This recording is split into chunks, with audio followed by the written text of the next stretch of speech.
L'histoire, c'est que Robert Kiyosaki, lui, quand il avait 9 ans, il a grandi à Hawaï, puis il allait à une école publique. Fait que dans l'école publique, qu'est-ce qu'il voyait? C'est qu'il voyait des enfants riches, puis il voyait des enfants pauvres. Puis il s'apercevait que les enfants riches se tenaient toujours ensemble, puis il y avait toujours les plus beaux accessoires. Puis à un moment donné, il est allé voir son père, puis il a dit, Papa, comment qu'on fait pour devenir riche?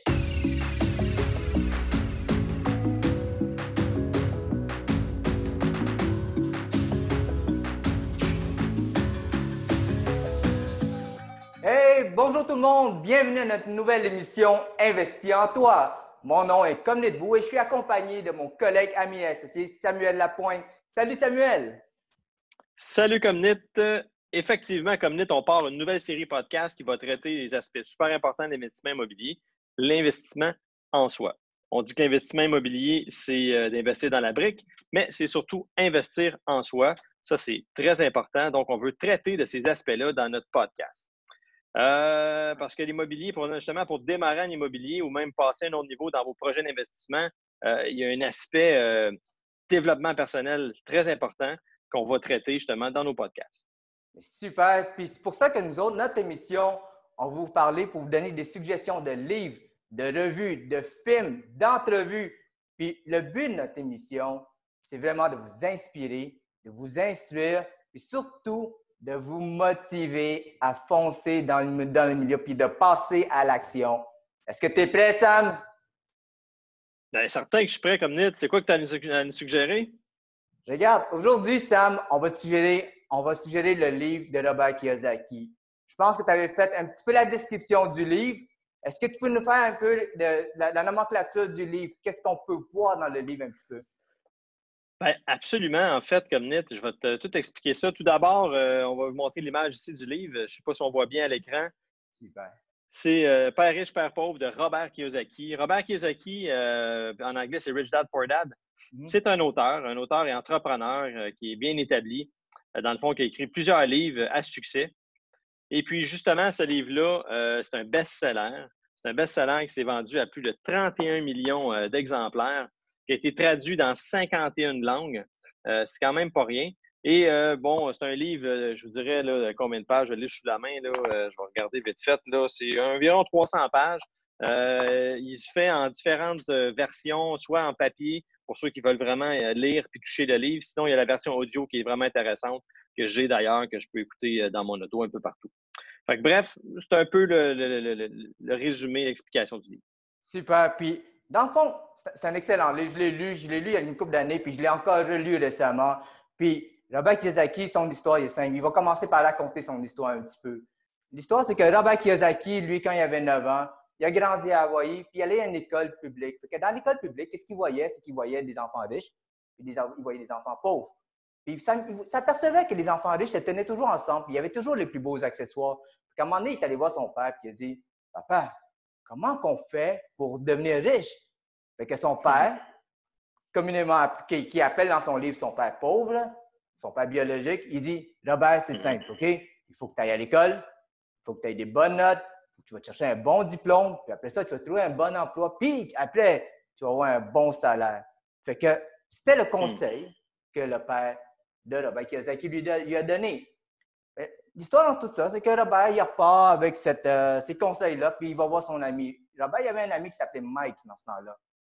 Mais le père de Mike, lui, dans ce temps-là, il n'était pas encore riche, mais il était en voie de devenir un des hommes les plus riches de Hawaï. Éventuellement, le père de Mike était comme devenu le mentor de Robert Kiyosaki et le mentor de Mike en même temps. Il a donné plein de conseils. Fait que, durant tout le livre, le père de Robert Kiyosaki, durant tout le livre, excuse-moi, Robert Kiyosaki, lui, fait référence à son père pauvre, qui est son père biologique, et son père riche, qui est le père de Mike, où est-ce qu'il fait les comparaisons derrière tout ça. Puis dans le livre, ce qui est vraiment fun dans le livre, c'est qu'il va structurer le livre en 7 points importants. Fait que, en fait, c'est ça, c'est 7 leçons. Hein? Absolument, Samuel. Donc, exact, si tu peux commencer par le premier point, Samuel. Ben oui, certainement. En fait, c'est ça, c'est 7 leçons dans le livre, qui est, bon, 7 chapitres, 7 leçons. Et dans la première leçon, qui est important dans ce livre-là, c'est les riches ne travaillent pas pour l'argent. Donc, c'est ça, les riches, ils ne travaillent pas pour l'argent. Et puis, Voyons, excuse-moi, j'ai un blanc, là. Ah, rien, plan. Les riches ne travaillent pas pour Ben oui, l'argent, mais ils travaillent pour apprendre. C'est quelque chose. exactement. En fait, c'est que les riches, eux autres, ils ne travaillent pas pour l'argent, mais ils travaillent justement, ils font travailler l'argent pour eux autres. Tout le Yeah, temps, tout le temps. exact.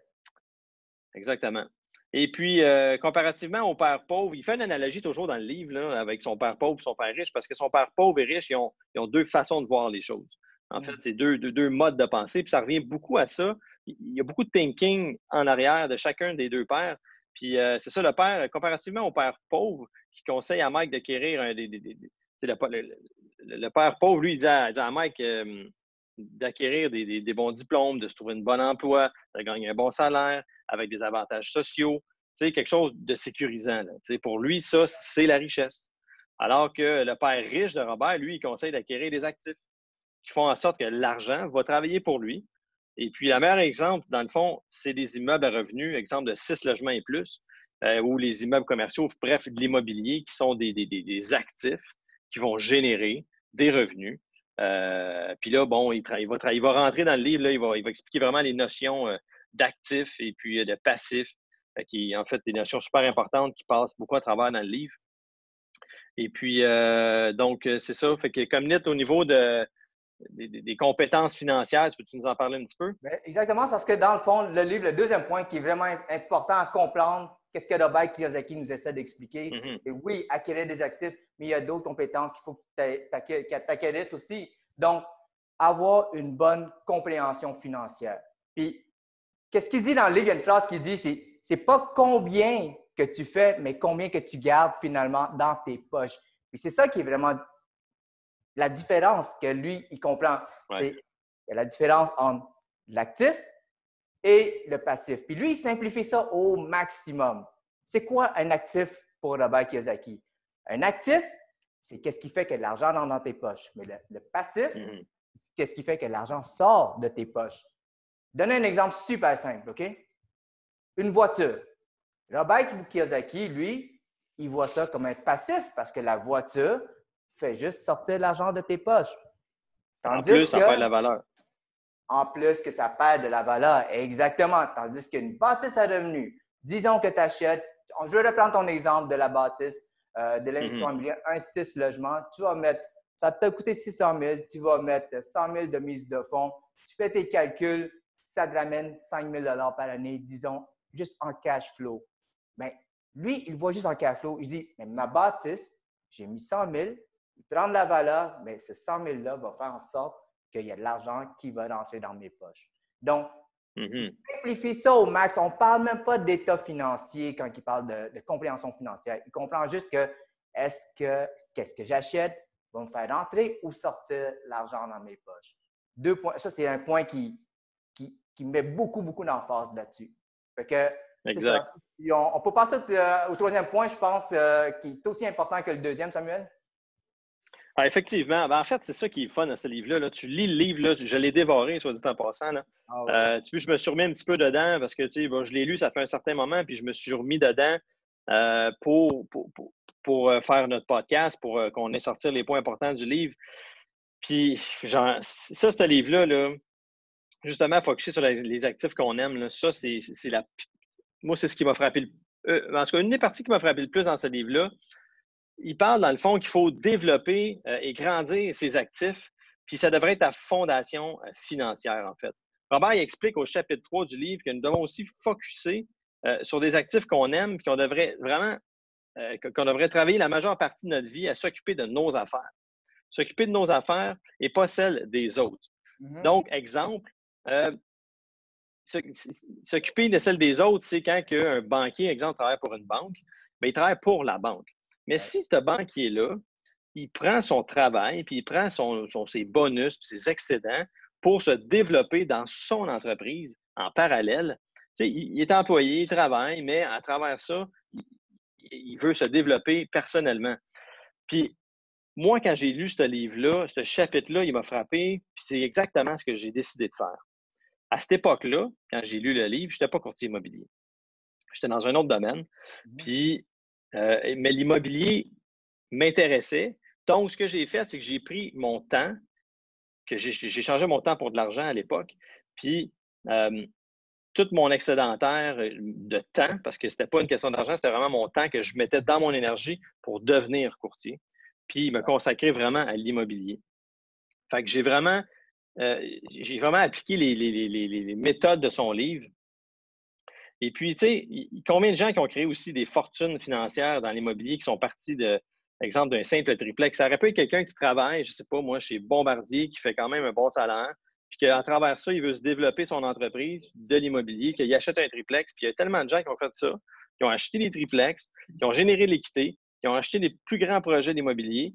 Par après, bon, il y en a qui ont soit gardé leur emploi ou quitté leur emploi. Puis c'est correct aussi de garder son emploi parce qu'il faut faire ce qu'on aime dans la vie, puis tu peux développer une richesse, puis en même temps, continuer à faire ce que tu aimes en parallèle. C'est un petit peu ça, dans le fond, là, qui explique au chapitre 3.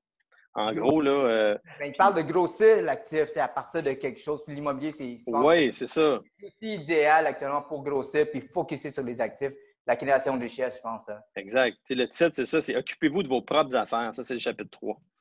Super. Excellent. Ben, tu m'amènes au point numéro 4 parce que pour grossir ton actif, ça ne se fait pas tout seul, là, Samuel. Si on pouvait claquer des mains, puis boum, ça devient super gros. Puis non, il y a quand même un certain travail. Il y a un certain travail. Puis lui, il parle du travail qu'on doit faire, c'est vraiment de développer ton intelligence financière. Puis, exact. Ça, c'est vraiment important parce qu'il ne parle pas d'aller chercher une maîtrise ou HEC, il va chercher prendre tes cours. Non, non, non. Tout ce qu'il dit, c'est qu'il dit juste essaye de comprendre les règles du jeu. Essaye de comprendre les concepts de finance quand même. Il faut que tu comprennes tes mathématiques.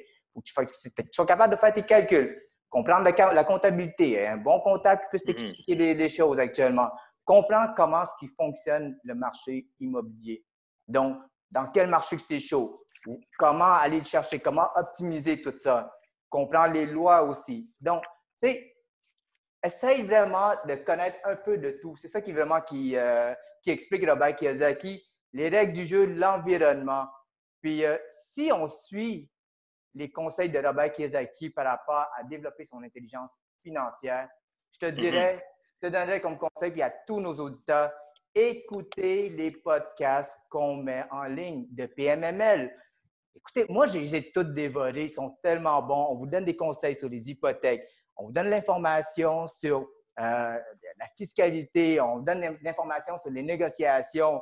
Des bons podcasts, pour moi, c'est du bonbon. Donc, profitez-en, c'est gratuit.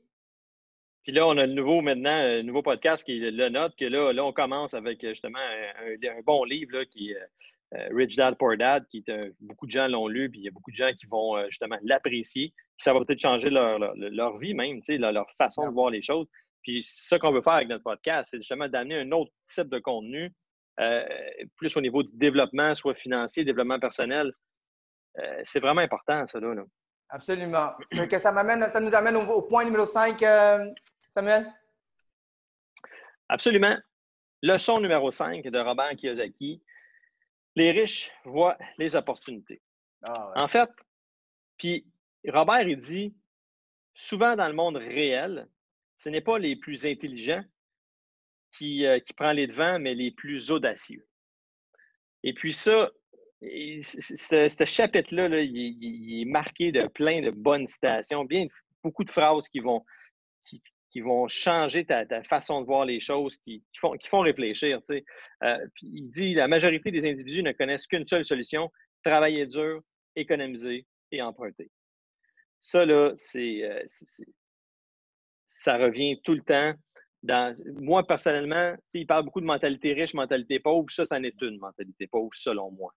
Ouais. Puis cette même mentalité pauvre-là, c'est la même catégorie de gens, souvent, puis ça, c'est Robert qui le dit, qui vont souvent dire que les autres sont chanceux. Tu sais, lui, il est chanceux. Lui, il est chanceux. Regarde, lui, il est chanceux. Non. Tu sais, dans le fond, il dit aussi, pourquoi vous désirez accroître votre intelligence financière? Puis c'est justement pour ça, parce que pour ceux qui ont grandi leur intelligence financière, ces gens-là, ils vont créer leur chance avec leur connaissance. Tu sais, Puis, il y a une phrase ici là, que j'ai soulignée dans le livre là, que je voulais justement en parler. Tu as tout souligné le livre, toi. Ils sont tellement importants. Oui, c'est ça. Ben, je regarde mon livre, Ah, là, ouais. j'ai souligné. Oui, puis quand je lis un livre comme ça, qui m'éduque, je prends des notes, je vais écrire dans un petit livre à côté, je vais souligner des choses, je vais mettre des post-it. Pour y revenir, justement, parce que on lit un livre, puis c'est pas vrai qu'on se souvient de tout. Là. Il y a des choses qui nous marquent, mais c'est pas vrai qu'on se souvient de tout. Bref, c'est ça. Donc, fait que la phrase qui m'a marqué profondément dans le livre, elle se trouve justement à la page 166, avant-dernier paragraphe. Quand j'ai lu cette phrase-là, j'ai compris à cet instant-là que les riches, qu'est-ce que les riches faisaient pour être riches, dans le fond. J'ai su que je devais m'éduquer. De cette façon, je trouverais des opportunités où ce que les autres n'en voient pas.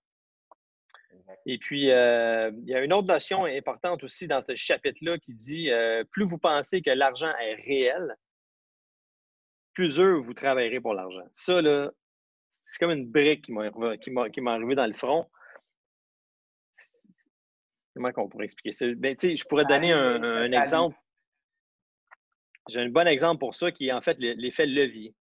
L'effet levier, là, dans le fond, là, si tu dis que c'est pas de l'argent réel, dans le fond, c'est de l'effet levier. Oui, c'est de l'argent, mais je vais l'expliquer, là, ça va peut-être clarifier un petit peu plus les choses. Là. Dans le fond, on n'a pas besoin d'économiser 1 million de dollars avec de l'argent travaillé en échange de nos heures pour acheter un bloc appartement, exemple. OK? Parce qu'avec 150 000 dollars qui provient d'une maison achetée avec 15 000 dollars de mise de fonds il y a quelques années, OK? Qui a pris de la valeur, tu peux acheter un bloc. Tu comprends? Donc, avec un bloc qui vaut plus qu'1 million. Donc, avec 15 000 que tu as acheté, tu as un actif de 1,3 million. C'est dans le fond, fait, j'ai fait un calcul aussi à un moment donné. Si j'avais économisé ce 200 $-là par semaine avec un salaire moyen, ça m'aurait pris 125 ans pour dans le fond, m'acheter mon bloc. Fait que je ne l'aurais jamais acheté. Donc, l'effet levier, c'est un peu ce concept-là de l'argent. Là. Si tu penses trop qu'elle est réelle et qu'il faut que tu travailles dur pour l'avoir, tu vas rester dans la pauvreté. Il faut que tu think out of the box, puis il faut que vraiment que tu utilises l'effet levier. Mais moi, j'appelle ça l'effet boule de neige. C'est comme une boule de neige que tu prends, là, puis quand la neige est bien collante, tu es dans une côte, tu la mets en haut de la côte, puis tu la laisses débouler. Qu'est-ce qui arrive en bas? Il y a des bonnes chances qu'elle ramasse un auto sur le bord de la route, puis que l'auto ait une poque dessus, mais tu l'as fait avec une petite boule grosse comme ça. Ouais. La boule de neige au Québec, elle devient grosse, tu le sais. Oui, c'est ça. Si j'aurais fait cette analogie-là à Miami, ça n'aurait peut-être pas marché. Mais bref, c'est ça. C'est la création de la richesse, ça se fait. Puis ça se fait aussi en passant à l'action. Voilà. Absolument. Ben, tu m'amènes au point numéro 6 aussi, parce que dans le fond, tous les points se suivent dans le livre de Robert Kiyosaki. Puis lui, il dit les riches ne travaillent pas pour l'argent, ils travaillent pour apprendre. Ça, la notion d'apprentissage, c'est deux philosophies complètement différentes qui différencient celui qui est riche et celui qui est pauvre. Celui qui est pauvre, on ne va pas être diminutif, mais il l'associe à mentalité pauvre. Donc, celui qui est pauvre va travailler juste pour voir son chèque de paye. C'est ce qui est important pour lui. Mais tandis que le riche, lui, il ne voit pas le chèque de paye. Il voit c'est quoi que je vais apprendre dans mon travail qui va m'amener à un autre niveau. Puis, il veut qu'on focus sur un nouveau mindset, soit un nouveau état d'esprit actuellement de je travaille, le chèque de paye, c'est juste un résultat, mais ce qui est important, c'est d'acquérir les compétences puis de m'améliorer. La notion d'acquérir les compétences, quand il parle de comment comprendre les gens, comprendre le système, comprendre la vente et marketing. Fait que si je ramène ça à l'immobilier, OK? Dans le fond, là, c'est exactement de savoir comment est-ce que je veux faire pour améliorer mes appartements pour les louer plus cher. Donc, je vais apprendre des trucs que je vais aller chercher dans nos podcasts. Je vais apprendre des trucs dans des conférences que je vais aller voir. Apprendre à bien gérer ces immeubles. Apprendre à maximiser les revenus puis à diminuer les dépenses. Comment est-ce que je fais ça? Une fois que tu arrives à connaître la façon de le faire, tu vas pouvoir en faire 1, 2, 3, 4, 10 fois. C'est incroyable, c'est exponentiel comment est-ce que tu vas acquérir plus d'actifs et augmenter, dans le fond, ta valeur. Puis, il dit, regarde, focus pas sur l'argent, focus sur apprendre pour atteindre un autre niveau. Puis quand j'ai lu ça, je dis, wow, ça, c'est la nouvelle mentalité. Ça, c'est la mentalité d'un investisseur immobilier. Ça, c'est la mentalité du gars qui va passer à l'autre niveau. Donc, c'était juste un wow quand j'ai lu ce chapitre-là. C'est sûr. Justement, dans ce chapitre-là, il parle justement de la gestion. La gestion, les principes de compétences nécessaires à la réussite sont 1, la gestion de la marge brute d'autofinancement, 2, la gestion du système et la gestion du personnel. Absolument. Oui. Écoute, donc, dans ce livre-là, là, c'est une vraie bible là, de connaissances incroyables. Incroyable. Fait que, là, ben, je vais te laisser finir avec le dernier point, Samuel. Oui, certainement. Le chapitre 7, leçon numéro 7, parce que ce pas des chapitres, en fait, c'est vraiment des leçons. C'est comme un livre d'école, là. Comment surmonter ces obstacles? Les obstacles, en fait. Lui, il dit, la principale différence entre une personne riche et une personne pauvre est sa façon de gérer la peur. Ouais. Ça, là, c'est très puissant. C'est bon, d'accord. Puis il fait une analogie aussi avec ça. L'analogie est la suivante. Tout le monde rêve d'aller au ciel, mais personne ne veut mourir. Tout le monde rêve d'être riche, mais ils sont terrifiés à l'idée de perdre de l'argent. Puis ça c'est ce qui fait... ça, c'est ce qui fait breaker la plupart du monde. La peur de perdre de l'argent. Tu sais, puis il parle aussi à un moment donné dans ce chapitre-là de l'échec, puis le succès, les échecs et tout ça. Puis l'échec inspire les gagnants et met en doute les perdants. Cette phrase-là, là, elle m'a donné le courage. En fait, elle me donne encore le courage aujourd'hui, des fois, d'aller de l'avant dans des situations à risque. Des situations que je trouve qui sont à risque. Souvent, je me répète cette phrase-là. L'échec inspire les gagnants et met en doute les perdants. Ça, là, en fait, c'est le secret des gagnants, puis c'est un secret que les perdants ne connaissent pas. Donc, puis ça, c'est pas moi qui l'ai inventé, c'est Robert qui l'explique dans son livre. Gagner veut dire ne pas avoir peur de perdre. Wow. Puis, c'est vraiment fort. Ce chapitre-là, là, il rentre dedans. Là. Il va vraiment là, faire un wrap-up du livre, de toutes ces notions. Parce que c'est beau avoir toutes les notions de son livre. Si tu as arrêté de lire son livre au chapitre 6, tu n'as pas lu le 7, il y a des bonnes chances que tu ne passes pas à l'action. Puis, et puis, il y a aussi l'autre chose qu'il dit, c'est la plus grande raison. Ça aussi, ça m'a rappelé, ça m'a rappelé des notions plus jeunes là, dans mon enfance, avant que je connaisse moins les notions financières que j'ai aujourd'hui. La plus grande raison pour laquelle les gens ont des difficultés financières, c'est que ces gens-là jouent pour ne pas perdre. Ils ne jouent pas pour gagner. Tu sais, ça m'amène souvent, je le dis souvent j'ai fait d'autres entrevues à un moment donné, puis je dis, moi là, j'ai juste un plan, j'ai pas de plan B, j'ai juste un plan A. Fait qu'il va fonctionner mon plan, parce que mon énergie est 100% dans mon plan A et non pas dans mon plan B.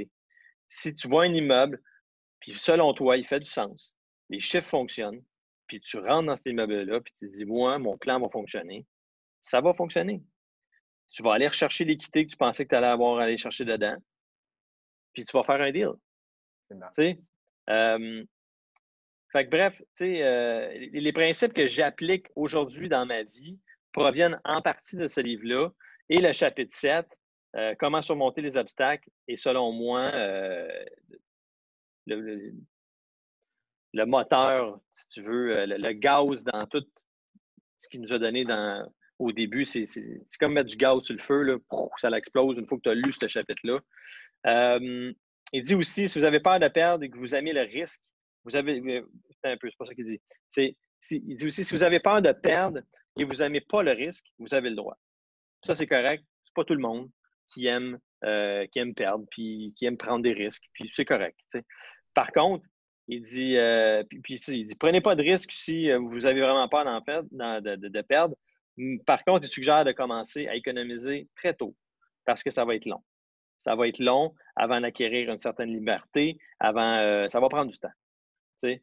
Donc, par contre, si comme moi, parce que j'ai lu ce livre-là, puis moi, mon objectif, c'était de devenir riche. Et puis, riche dans tous les sens, mais oui, l'argent prend une certaine importance dans la vie. Et puis, si vous désirez devenir riche et libre et sortir du rat race, ben, il vous conseille, dans le fond, de vous poser une seule question. C'est quoi ta façon de réagir face à un échec? Si toi, tu t'écrases face à un échec, ben, il y a peut-être, c'est important là, de le savoir avant parce que de connaître ton niveau de réaction avant d'entreprendre un projet. Moi, un échec me donne du gaz pour aller plus loin, me donne de l'expérience pour continuer. Donc, c'est un peu ça qui explique dans ce livre-là. Fait que, tu sais, puis pour faire, pour l'amour de la fin, ce que je pense qu'on a fait le tour un petit peu comme NIT de ce livre-là. Et puis, j'espère qu'on vous a donné énormément une bonne idée de l'ensemble de ces livres-là. Puis, on vous a surtout donné le goût de le lire pour vous éduquer financièrement puis vous éduquer au niveau émotionnel. Ça, il y a une grosse éducation émotionnelle qui fait dans ce livre-là. Puis, en même temps, j'aimerais ça aussi connaître vos histoires à vous, ceux qui nous écoutent, ceux qui écoutent le podcast. Vous pouvez m'écrire, envoyer un petit courriel, samuel.lapointe@pmml.ca. Comme NIT, tu donneras ton adresse courriel par après. Puis j'aimerais ça connaître vos histoires par rapport à ce livre-là. Est-ce que ce livre-là il a changé quelque chose dans la vie? Y a-t-il une phrase là-dedans qui vous a donné le goût d'aller plus loin dans un projet, puis qui vous a permis, puis que ça vous a amené une réussite? Fait qu'écrivez-moi Facebook, Instagram, LinkedIn, peu importe. On est présent. Ah oui. Et puis, Puis donnez-nous aussi, voilà. donnez-nous des suggestions. Est-ce que vous avez des livres à nous suggérer qui sont dans le même domaine? On est là actuellement pour vous proposer, on est là pour amener du matériel, mais du matériel actuellement qui va tout nous faire grandir puis qui va nous instruire pour qu'on puisse investir en nous-mêmes. Exactement. N'oubliez pas, investir en immobilier, c'est investir dans la brique, mais c'est d'abord investir en soi. Sur ce, passez une excellente journée. À bientôt. Au revoir.